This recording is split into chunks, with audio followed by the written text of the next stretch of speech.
Hello, my name is Rob Roberts II. I'm your personal development expert. This is part two of the Change the Channel series.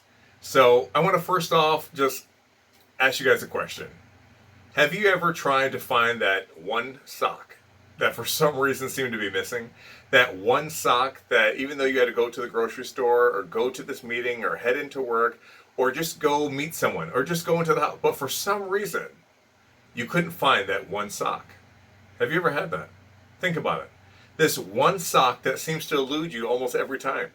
You had a preconceived notion in your mind that you wanted to wear black socks today, white socks, blue socks, whatever it was. You found one sock, but you couldn't find the other. You thought for sure that you put it in the laundry, but for some reason you just could not find it, and you were not going to give up the fight, okay? Now, what does it cost you? Remember last time I said a bulldog can beat a skunk any day of the week, but is it really worth the stink? So I want you to sit there and look at this premise of changing the channel. Do I really need to get frustrated and aggravated? Not only with myself, but with the situation, with my children, when they start making noise, or my wife, or when I'm asking for help and no one's helping me? Or do I need to realize it's just a sock? Do I need to realize that I could just wear any sock? And what is the purpose of a sock? When you change the channel, you realize it's just a sock. Why does it have to be matching? See, we're programmed to stay within the program and do things a certain way. When in reality, if we think about it, when we change the channel, we'll realize I don't have to get myself 10 to 15 minutes behind. Now I'm speeding, driving erratically. Oh, I could have got a traffic ticket. God forbid, into an accident. Now I'm being sharp with my wife or my child or your spouse or your boyfriend or your girlfriend on the ride to your destination. Why? Why did you get to your meeting and you were frustrated? Why did you get to work and you were short-tempered with everyone around you, with the contractors, with supervisors, with coworkers, with subordinates, with people who worked for you? Why? Why are you upset? Why are you so angry? And when you look back at it, you say to yourself, it's all over a sock. Okay? That one sock led to one thing, which led to another, which led to another. Okay? It's the ripple effect all over again. But when you decide to change the channel, you realize a sock is just a sock. I mean, if a person is that concerned about my sock, then something's wrong with them, right? So I want you to think about this the next time you're looking for that sock in your house, or the next time you're putting on clothes in general. Why do you have to be matching with your socks? Why? Because someone told you to? And a lot of this starts off when we were younger. So you look at yourself and you say, why don't I change the channel? And I learn to say, wear a different sock. Let's talk about dessert. For some reason, most people love dessert, right? I mean, think about it. After a nice dinner, you got a dessert waiting for you, right? So if you change the channel, you have to ask yourself, why am I waiting until after dinner to eat my dessert? Why is it that I couldn't have my dessert first? Who told you this? Who made up this rule that says that you have to eat dinner first and then you can eat dessert? So now you're rushing through a good dinner, okay? You're trying to swallow your food differently, you're not chewing properly just to get to this dessert. As if the dessert is going to go somewhere, okay? So when you change the channel, you get a realistic look at your eating habits and you say to yourself, why am I so concerned about this dessert when I had this wonderful dinner? Okay? I had this wonderful dinner that's right in front of me. So when you change the channel, you realize I can actually eat my dessert first. I can have my cake and eat it too, right? So I can actually eat my dessert first. I don't have to stick to the program in which I was programmed. So where does this develop? It develops in your subconscious mind, okay? And most of this starts when you're younger. For some reason, after your birthday, what did you have after your first birthday, right? Some cupcakes, a birthday cake. What did you have on your second birthday? Maybe a cake, right? Maybe someone asked you, hey, did you have a cake? What flavor was it? They're automatically assuming that you had a cake because it's ingrained in you for some reason to have a birthday cake. But when you change the channel, you realize I don't have to associate the word celebration with dessert. I don't have to associate a good time with having a dessert. Someone gave you a cupcake on your first birthday, your second birthday. All of a sudden, in our mind, our happy hormones were associated with food. we were trained for some reason to associate a celebration with some type of a dessert. So now all of a sudden, as we get older, we're wondering why we're binging on food when we don't feel good, right? We're jumping into those cookies, we jump into the cake, right? The ice cream, when we don't feel well, when a certain trigger, some emotional trigger hits you, and you automatically resort to going to get a dessert. Why?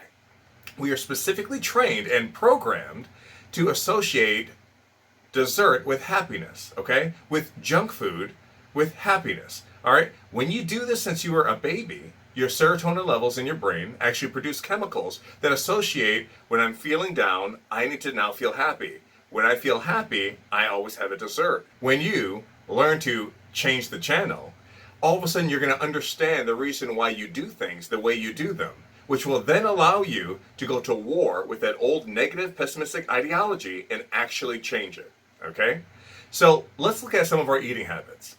For some reason, we wonder why we're maybe not in the shape that we want to be in, okay? I think we all have those days where you take your shirt off in the mirror, you turn to the side, turn to the back, you look at yourself and you say, you know what, I think I need to work on this area maybe a little bit more than I did before, right? And that's okay. We're always striving to get a little bit better, but don't harp on it. Don't stay in the scale every day and wonder, why is it that I'm not doing what I want to do? Why is it that this diet is not working?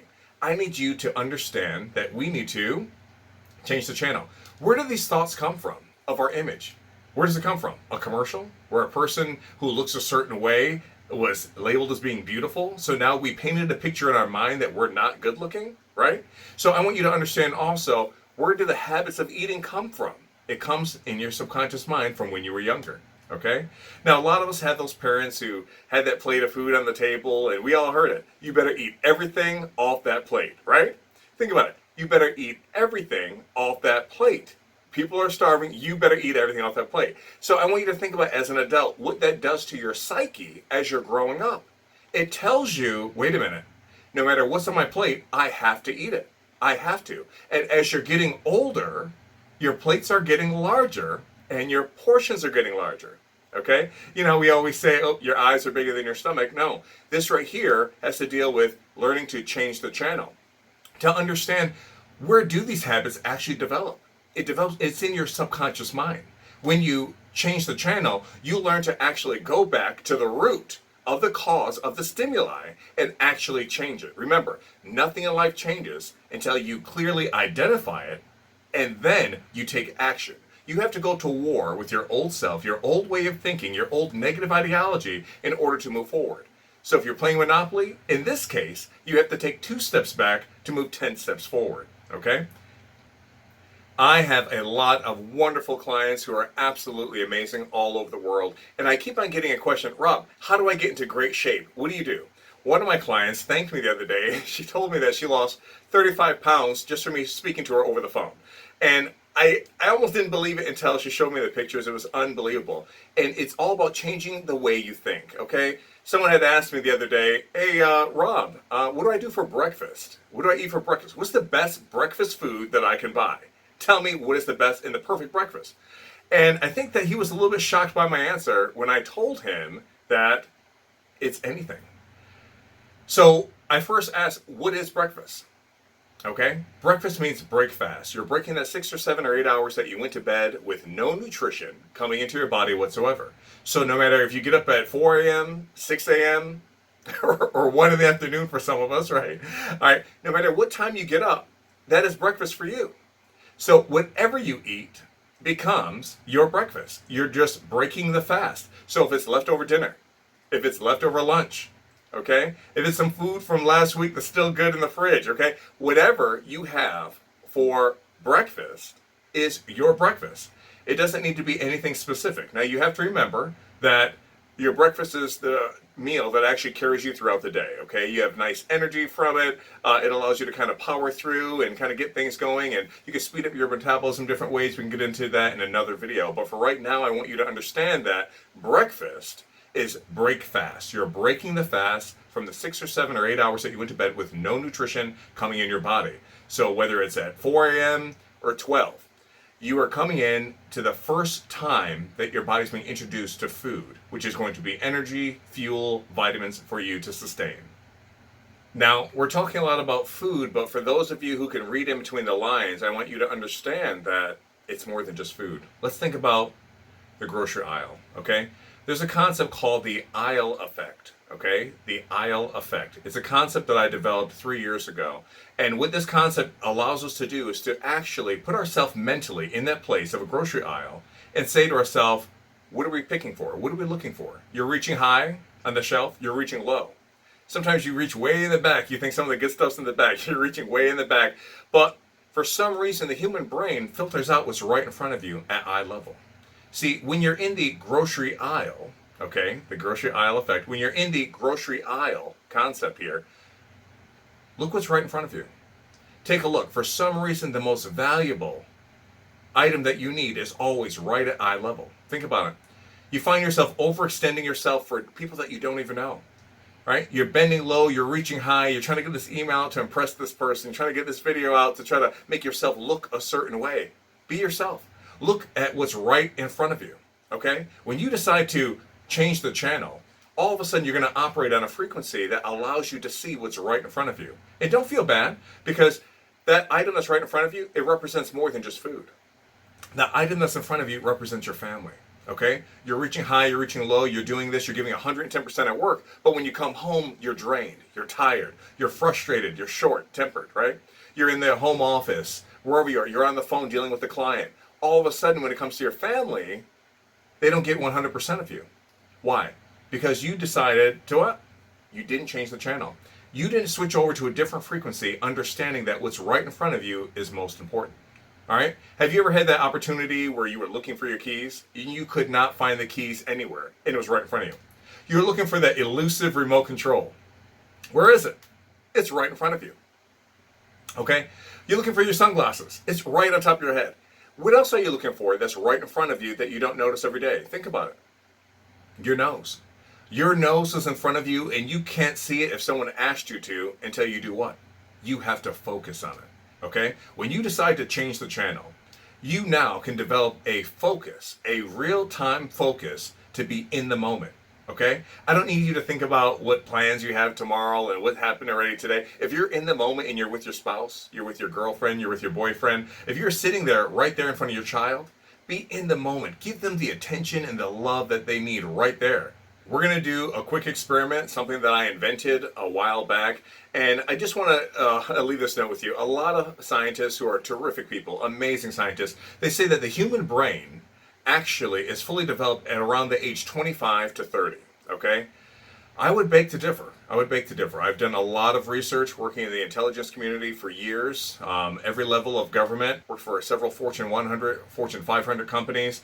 I've done a lot of research and come to find out that you can teach an old dog new tricks, okay? The human brain, in my humble opinion, is never fully developed. And let me show you how we could do that. Right now, I'm going to show you something that's never been seen, never been done before. And as a matter of fact, I want you to participate with me, okay? So go ahead and stick your hand out. If you're right-handed, stick your right hand out, left-handed, or anything. Just stick your hand out. And I want you to move your appendages, your fingers, your thumbs, move your thumb up, all right? Now I want you to move your index finger up. Now just your pinky finger up. And I want you to do this with all of your fingers. Just move each one up, okay? After you get done with that, I want you to switch over to the other hand and see if you can do that with your other hand. Now, here's the secret. Move one appendage at a time without moving the other appendages, okay? So move one finger at a time without moving your other fingers. If you can do that, you're pretty impressive. Now, I want you to do something even better. And please message me, send me an email, let me know, okay? I want you to take off your shoes, take off your socks. And remember, those socks don't have to be matching, okay? It could be a mixed match sock. That's okay, all right? Take off those socks. And I want you to actually move each toe individually, okay?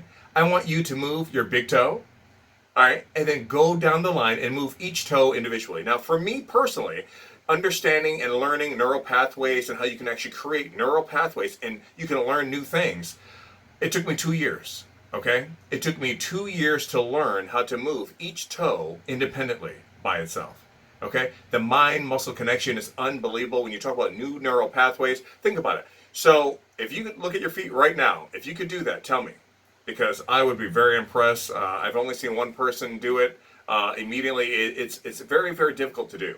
I want you to think about something. If you can't control your fingers or your toes, think about it. If you cannot control your fingers or your toes, who are you to try to control someone else? Think about it. Who are you to try to determine what someone else is going to say or do or not do or say if you can't control your own appendage that's been a part of you for this many years? As long as you've been here, this is you, okay? So the reason why I have you do this exercise is to tell you, only focus on what you can control.